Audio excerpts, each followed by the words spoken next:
یہ ماہ سیام میں سخت گرمی، زبان کانٹا بن گئی، حلق خشک ہو گیا اور ہم پانی نہیں پی رہے، ٹھنڈا پانی دستیاب ہے، کوئی دیکھ بھی نہیں رہا، وضو کرتے بھی احتیاط کرتے ہیں، میاں کیوں نہیں پانی کا 2 گھونٹ لے لیتے، ٹھنڈا پانی ہے، میٹھا پانی ہے۔ کہا ہم نے روزہ رکھا ہے، اللہ دیکھ رہا ہے۔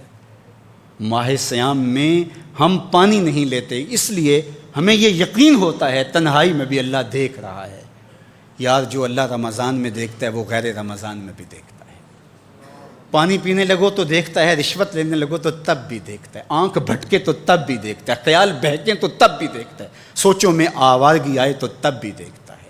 یہ یقین تمہارے ساتھ اگر جڑ جائے کہ تمہارا رب تمہیں دیکھ رہا ہے تو پھر گناہ کرنا مشکل کیا ناممکن ہو جائے گا۔ ان اللہ خبیر بما تعملون، اور جو تم کرتے ہو تمہارا رب اس سے باخبر ہے۔ مت سمجھنا کہ وہ دیکھ نہیں رہا، تم کو چھٹی دے رکھی ہے تو اس کا یہ مطلب نہیں ہے کہ تم اس کی پہنچ سے باہر ہو یا اس کی نگاہوں میں نہیں ہو۔ تمہارے ایک ایک لمحے کو وہ دیکھ رہا ہے، ایک ایک ساعت کو ملاحظہ کر رہا ہے۔ بند کمرے ہوں یا مخفی غاریں، تم جہاں بھی داد عیش دو تمہارا رب تمہیں دیکھ رہا ہے۔ کالے پہاڑ کی گہری غار میں چیونٹی چلتی ہے تو اس کے ننھے اور مہین پاؤں سے سینہ سنگ پر جو لکیر بنتی ہے تمہارا رب اس کو یوں دیکھتا ہے جیسے دیوار چین کو دیکھتا ہے۔ تو کیا وہ تمہارے اعمال کو نہیں دیکھتا؟ تمہارے ایک ایک عمل کو، تمہارے ارادے کو، تمہاری آنکھوں کی خیانت کو، تمہارے دل کے ارادے کو دیکھتا ہے۔ ایک ایک چیز سے وہ آگاہ ہے۔ وَلَا تَكُونُوا كَالَّذِينَ نَسُوا اللَّهَ، اور ان لوگوں کی طرح نہ ہو جانا جنہوں نے اللہ کو بھلا دیا، غافل ہو گئے، اپنی خواہشات کی زندگی گزارنے لگے۔ یہ جہاں مٹھا اگلا کس نے ڈٹھا، آرزوؤں کے نوکر بن گئے۔ جس طرح نفس اور شیطان ان کو چلا رہا اس طرح چل رہے ہیں۔ جو لوگ اللہ کو بھول گئے، اللہ فرماتا ہے اللہ نے انہیں ان سے غافل کر دیا۔ اللہ جب کسی سے ناراض ہوتا ہے تو ہدایت چھین لیتا ہے۔ اسی لیے ہمیں ہر روز ہر نماز کی ہر رکعت میں ہدایت مانگنی ہوتی ہے۔ اہدنا الصراط المستقیم، ہر روز مانگتے ہیں، ہر نماز میں مانگتے ہیں، ہر رکعت میں مانگتے ہیں، اللہ ہمیں ہدایت پہ گامزن رکھنا۔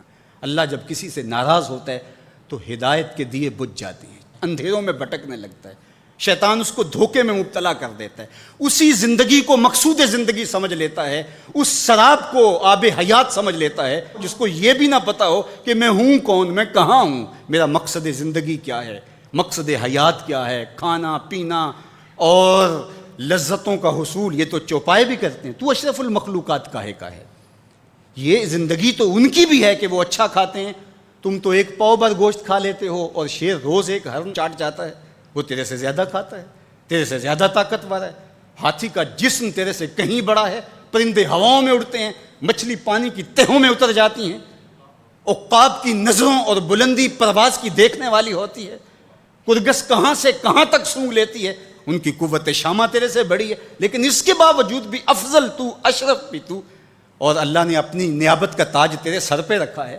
تو تو مقصود ہے، تو تو مسجود الملائک ہے، فرشتوں کی پیشانی تیرے حضور جھکی ہے، تو اپنے آپ سے آشنا ہی نہیں ہے، تجھے پتہ ہی نہیں کہ تو کون ہے۔ تو خدا کو بھول کے سمجھا کہ میری زندگی آزاد ہو گئی، اب میں جو چاہوں کروں، میں خدا کا بھی انکار کر دیا، بھلا دیا اس کو۔ کہا جب خدا کو تو بھولا تو خود کو بھول گیا، زندگی کے مقصد کو تو نے فراموش کر دیا، اب بھٹکتا ہے ارض فلات میں، جنگل میں پڑے ہوئے خشک پتے کی طرح، جس کو ہوائیں کبھی ادھر اڑا دیتی ہیں کبھی ادھر اڑا دیتی ہیں۔ مقصد حیات کا علم نہیں ہے، خدا کو بھولنے کا یہ نتیجہ ہے جو تجھے بھگتنا پڑ رہا ہے۔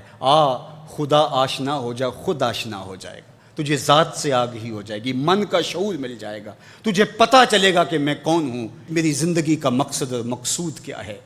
تو اگر تو ایسا نہیں کرے گا تو اللہ تجھے تیرے سے بے خبر کر، تیری ٹانگیں نہیں توڑ دی جائیں گی، تیرا رزق نہیں چھین لیا جائے گا، تیری آنکھوں سے روشنی نہیں اچکی جائے گی، تیرے کانوں کی سماعت نہیں کھینچ لی جائے گی، یہ سب کچھ ہوگا لیکن مقصد زندگی نہیں ہوگا۔ تو کہا اس قرآن سے جڑ جاؤ۔